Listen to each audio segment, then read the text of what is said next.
Hey there, once again, I want to hop on and just cover some interesting news topics from the past little while. All three of the news items I'm talking about today are related to government regulations and implications of those.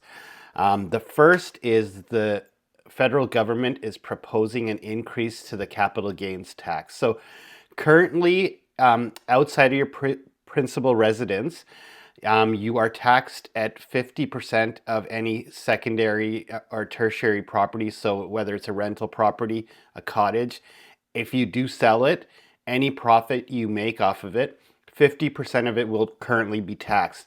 The new proposal is increasing that amount to two-thirds, so 66% capital gains tax on the amount over 250,000 in profit. So for example, if you sell your house, you make 500,000 profit.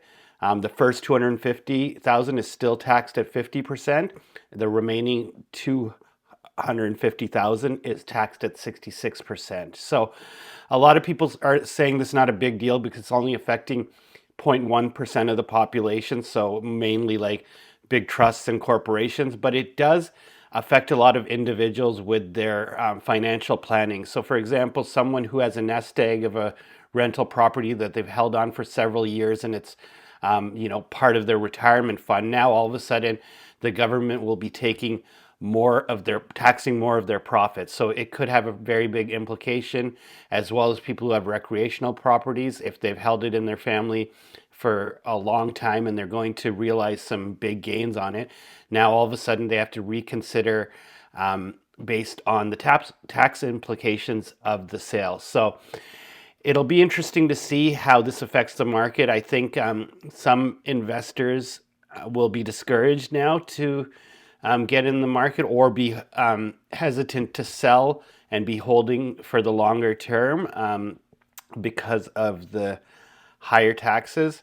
And it could also cause a bit of a flood in inventory as people are trying to dispose of the properties before the June 25th deadline where the increase is slated to take place. So we might see a bunch of investment properties coming on the market in the coming weeks and months to beat the deadline of June 25th so they could stay at their 50%.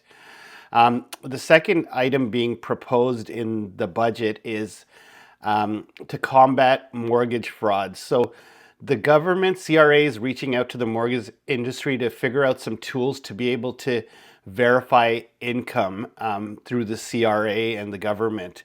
Currently, if you are applying for a mortgage right now, you have to provide verification of income. If you're self-employed, tax returns for the past 3 years, if you're employed, T4s and all of that sort of thing. But they want to take it a step further and have the government help verify it to combat mortgage fraud. I think this is a great thing. It is a proposal right now, so it's not set to take place.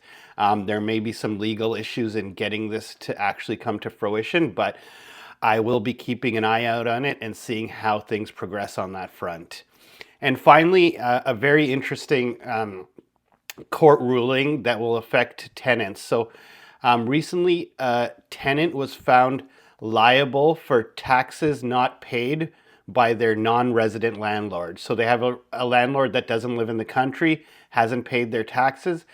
The government actually is making them pay the taxes now. So this is quite scary because I think most tenants would never imagine a scenario like this. They would assume that taxes and all of that stuff is the responsibility of the landlord. And even if they don't pay it, the government will go after the landlord. But in the case of non-resident landlords, they are having trouble, obviously, finding them if they're outside of the country. So they've now, there's been a case where they went after the actual tenant for that amount.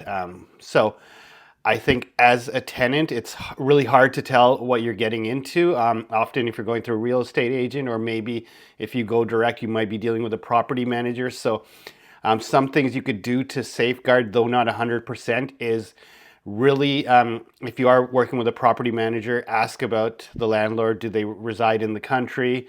Try to get some more information. If you are dealing with a real estate agent, have them make these inquiries on your behalf.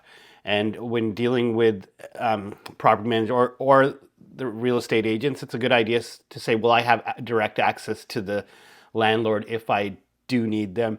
And that may help answer the question of where they are physically located. So kind of a scary thought, but you can't safeguard yourself 100%, but doing some due diligence might uncover some information that will help guide your decision if you do want to rent from a certain landlord or not. Yeah, so those are three of the interesting news items I came across recently. Hope you find them useful. If you have any thoughts or comments, add them below and we can start a discussion. Thanks for tuning in.